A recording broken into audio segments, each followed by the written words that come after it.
Dear Patriots, before the news starts, please subscribe to our patriotic channel by clicking the subscribe button. Give us a thumbs up to this video.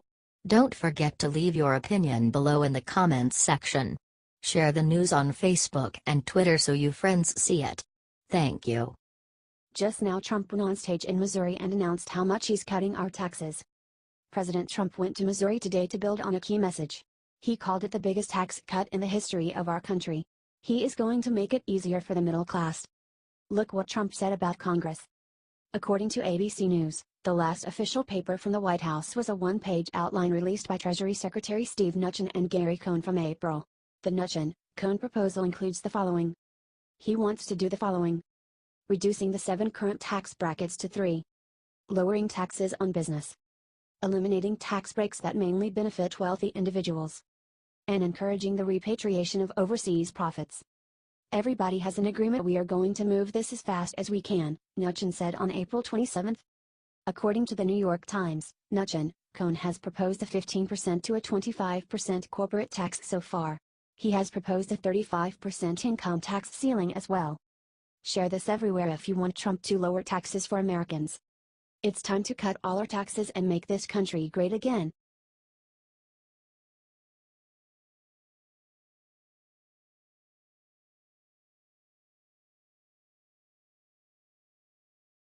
Mnuchin just leaked a massive scandal that Democrats didn't want getting out. Mnuchin was suspected of stealing equipment and sensitive information from Congress. The ex-IT staffer Mnuchin still has access to a House email account. The worst part is that it is connected to a current intelligence staffer. Debbie Wasserman Schultz has some more questions to answer. Nathan Bennett LinkedIn. Let me repeat, Mnuchin has access to an email address tied to a current intelligence staffer. The staffer works for Indiana Democratic Representative Andre Carson.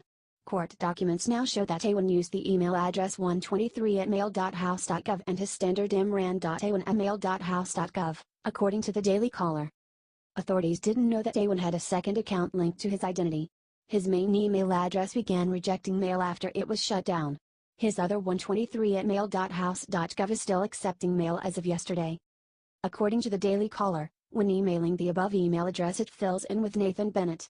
According to Mr. Bennett's LinkedIn profile, he works on the House Permanent Select Committee on Intelligence. He works on national security and foreign affairs. He works for Carson, a member of the House Intelligence and House Homeland Security Committees. Carson employed Awan in the past. The Awan scandal is the most damaging scandal of all time. That's why the Democrats and the media are so complicit in cover this up. According to Jordan Sekolo of the American Center for Law and Justice, the Awan brothers' case is becoming more damning. Share this if you think that it's time to finish up this case. Let's lock up the traitorous Democrats that have let our country rot from the inside.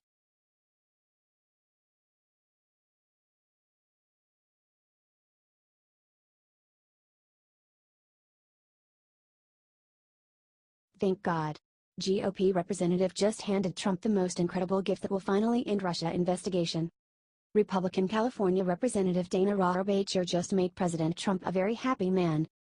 With an unprecedented display of dedication and determination, Rohrabacher traveled the world to find the real truth behind the never-ending Russia allegations. It turns out the evidence America has been waiting for was sitting in the Ecuadorian embassy in London with WikiLeaks founder Julian Assange. When Rohrabacher finally returned home, he immediately told the Daily Caller that Assange promised him information that would reveal who was actually behind the DNC hack. Rohrabacher continued with an assurance that he safeguard the evidence and bring it directly to Trump. It is my understanding from other parties who are trying to arrange a rendezvous with myself and the president, it is being arranged for me to give him the first-hand information from Assange, Rohrabacher told CNN. President Trump expressed a similar excitement and said the United States is being given information that will be of dramatic importance. But more importantly, our commander-in-chief will finally have room to breathe and do his job.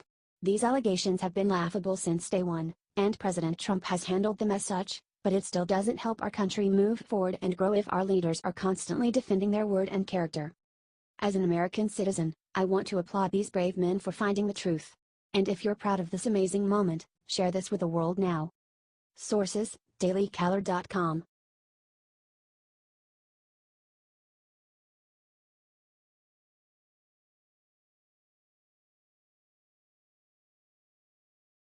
No more nice Trump. Trump just released what Obama and Clinton did to help North Korea.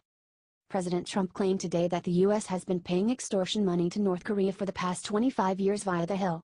Obama and Bill Clinton and George W. Bush are all complicit in this massive failure. The U.S. has been talking to North Korea, and paying them extortion money, for 25 years, Trump tweeted. Talking is not the answer. Trump's tweet comes right after the Pentagon confirmed that North Korea fired a missile that flew over Japan's airspace. The missile flew over Japanese airspace. The missile launch was a definite signal to the Trump administration that North Korea will not back down. Trump is not going to back down against North Korea and further warned that threats would be met with fire and fury. North Korea in response threatened to launch a missile into Guam earlier in the month. According to North Korea media, its most recent missile launch over Japan is a prelude to a military strike at Guam. Trump is right. Our previous presidents have been paying extortion money to the North Korean government. This needs to stop. Share this everywhere if you stand with Trump against the bullies in North Korea. We will not back down ever.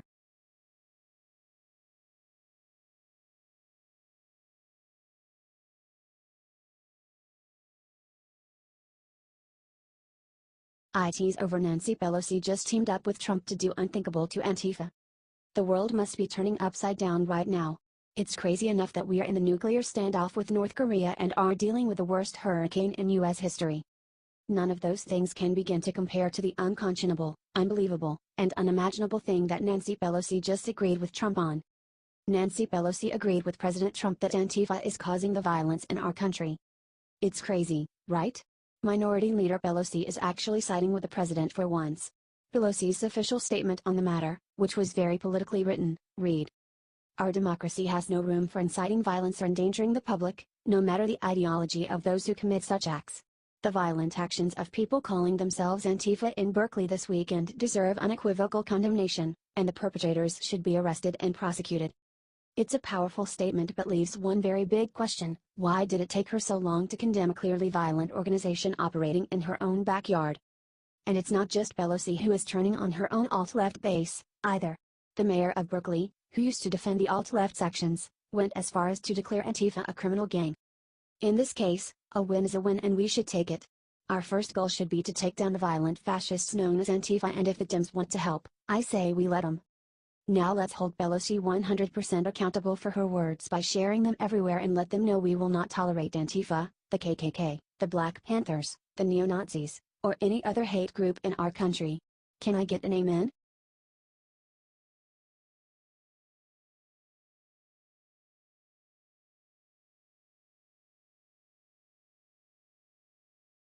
Kill shot after North Korea fired missile, Trump just unleashed America's secret weapon.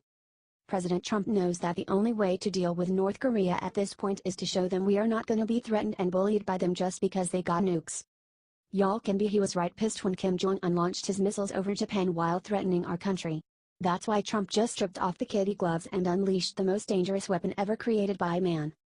Trump dropped the most powerful nuke ever made, the B-61-12 gravity bomb, over the desert.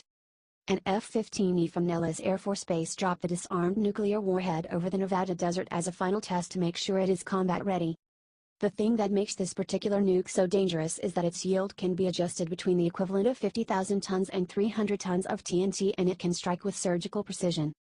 This is a clear message to that madman over in North Korea. He may have 60 nukes, but we have thousands that could evaporate his crazy ass from the history books. Look, Kim Jong-un thought he could intimidate us while we are busy cleaning up the hurricane mess. He is a monster. So, let's make sure this message gets to all by sharing this everywhere.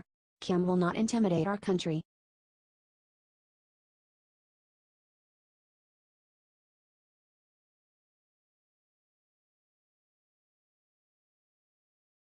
While everyone was attacking Melania's shoes, nobody noticed the unbelievable thing her hat said. Yesterday the media and the alt-left decided to make some very mean jokes about Melania Trump just because she wore heels when her and President Trump went to visit Texas yesterday. Well, boo-hoo, snowflakes. What y'all should have been focusing on is her hat, which sets all those haters straight once and for all. Her hat said FLOTUS because she is the First Lady of the US, whether you like her shoes or not. Let's be honest, though. Melania could offer those libs free college and unlimited welfare and they would still hate her because she is a Republican. It's sad.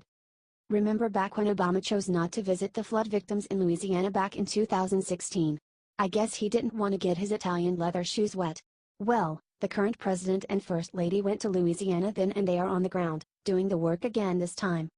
The truth of the matter is that the left is going after Melania for her shoes because they have nothing else left. Our president is showing great leadership during this flood, so petty insults are the only ammo these losers have. Come on, y'all. Let's show them all the real Melania and Donald Trump by sharing this everywhere and comment respect the first family.